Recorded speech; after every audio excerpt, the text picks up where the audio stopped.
10 hours, blindfolded, no mistakes allowed. A blindfold, a microphone, a silent room, one man about to attempt something insane. Not insane like dangerous, insane like impossible. He's about to recite 70,000 numbers in exact order, from memory. 0 mistakes. 1 wrong digit, and the attempt fails completely. Starts over. This isn't minutes. This is nearly 10 hours. 10 hours blindfolded, reciting numbers without pause. His name is Rajveer Meena, from India. Officials sit beside him checking every digit live. No cheat sheet, no hints, no breaks that matter. Just a blindfolded man and 70,000 numbers. Digits of pi, an endless chaotic number, the one from your math class.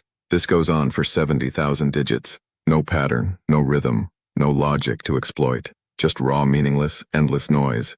And somehow, this man holds it all perfectly. He's not a genius, not born different at all. What he used is something you can learn tonight. This exact technique is 2,000 years old. It started with a room full of corpses. Before we go further, one thing matters here. Every person who's built real discipline started with one thing they almost didn't do. Let this be that. Subscribe. The collapse. Ancient Greece. A banquet hall, packed with guests. A poet named Simonides is performing that night. Mid-performance, he's called outside briefly for a message. The moment he steps out, the roof collapses. Every single guest inside is crushed instantly. Bodies crushed beyond recognition. Families demanding answers. Who was my son? Who was my father? No faces left to identify. No records kept. Grief and chaos in every direction. Total confusion. Then Simonides does something no one expects. He closes his eyes and starts walking mentally, back through the hall table by table, seat by seat. He remembers exactly where each guest was sitting, not their faces, their positions in space. One by one, he identifies every body, not through faces, but through memory of place. This is recorded by the Roman orator Cicero. It becomes the origin of an entire technique. Historians call it the method of Loti.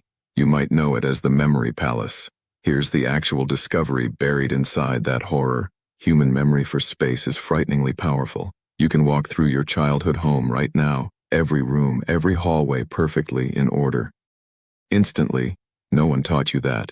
It's how you're built. Simonides realized something revolutionary in that ruined hall. If spatial memory is this powerful naturally, what if you could hijack it on purpose? What if you took information with no structure and forced it into a space anyway? Numbers, names, speeches, anything abstract and forgettable, converted into rooms, into objects, into a walk. Suddenly the same brain that remembers your childhood home starts remembering things it was never built for. This isn't a metaphor.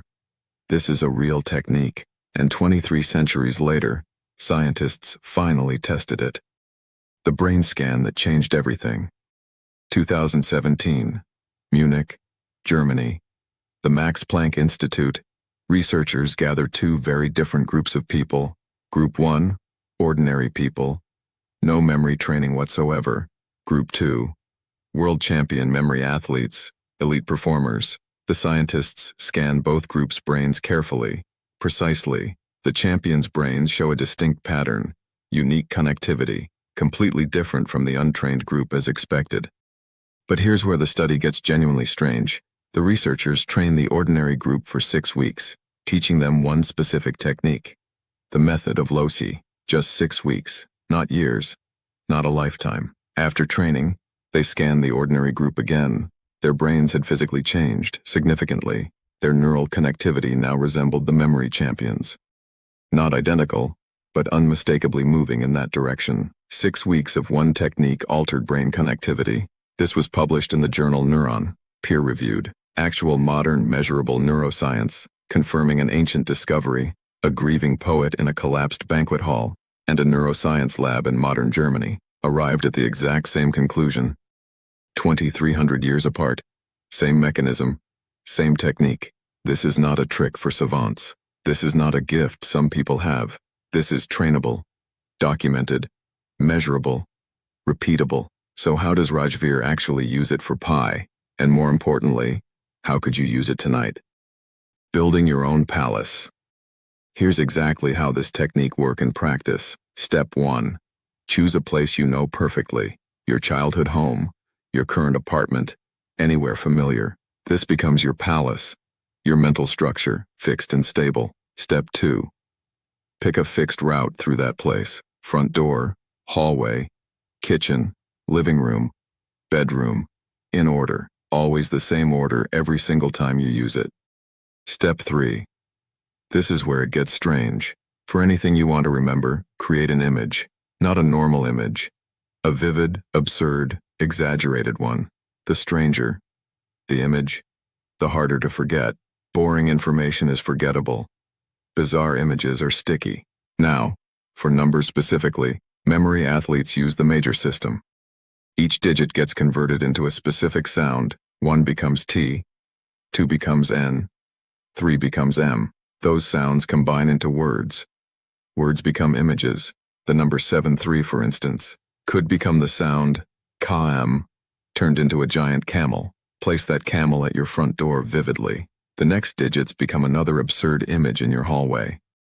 You're not memorizing numbers anymore. You're remembering a story. A ridiculous, vivid walk through a familiar place. This is exactly what Rajveer spent years building and refining.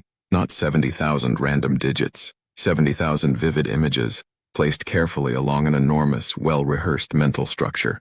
Years of practice turned that structure into something enormous. But the mechanism is identical to a beginner's first attempt. Try this tonight. 10 digits of pi. Just 10. 3.14159265. Like this, walk your own hallway mentally. Place 1 image per stop. Tomorrow, walk that same hallway again, see what's still there. This is not motivational advice. This is a mechanism. The same one that identified corpses in ancient Greece. The same one that reshaped brains in a German lab. The same one sitting blindfolded for 10 hours in India. The walk. Go back to that blindfolded man. Hour 9. He's not seeing numbers in his mind anymore. He's walking through an enormous, familiar palace calmly, passing rooms he built himself, years in advance, each room holding one unforgettable image, waiting. To everyone watching, this looks superhuman. Impossible. To him, it's simply a very long walk home. Simonides never intended to invent a discipline that day. He just needed to find his friends among the ruins. What he found instead was a door inside the mind, one that's been sitting open this entire time. You've walked through your own home 1,000 times. You just never asked what else it could hold. So, what will you place in the first room? That's it, that's the video. Build something tonight. Consider subscribing to know your full potential.